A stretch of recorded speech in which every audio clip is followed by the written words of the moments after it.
ए बाबू, अरे हो जा तैयार हो।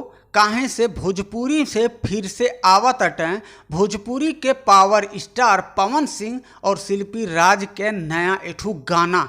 तो रउआ लोगन के हम याद दिला दी कि पावर स्टार पवन सिंह और शिल्पी राज के आवाज़ में भोजपुरी में जब जब कौनो भी गाना लॉन्च कइल गइल बा उ गाना एकदम हाई लेवल पे पहुँच ही गइल बा।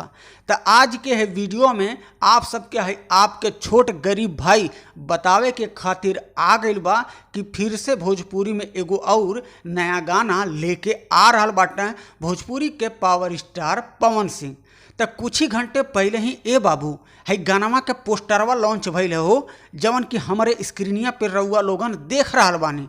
और जौने गानवा के टाइटल बा धनिया में पनिया।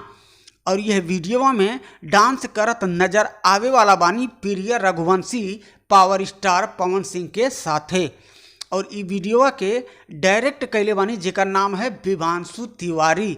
ई गानवा में म्यूजिक देले बाटे पवन सिंह के जवन अच्छा दोस्त मित्र बेटा जवन भी कहले जेकर नाम प्रियांशु सिंह है वह ई गानवा में म्यूजिक देले बाटे।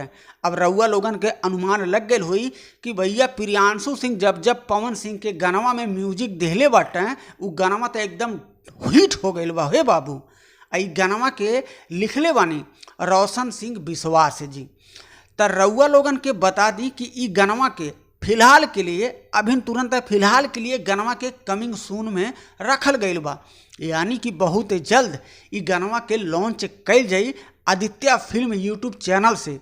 और रउआ लोगन बनल रही हमारे चैनलवा पे, रउआ लोगन के हमारे यूट्यूब चैनल के माध्यम से या हम पोस्ट कर देहिला या तो हम वीडियो बना के आपके एकदम फुल जानकारी के साथे फिर से हम आ जावें। लेकिन रउआ लोगन बनल रही और चैनलवा पे हमारे नया बाटी तो सब्सक्राइब कैल ही जा। अब वीडियो हमार रउआ लोगन के पसंद आवत ही बा थोड़ा थोड़ा, लेकिन हम कोशिश करत हटी कि और भी सुधार करत रही।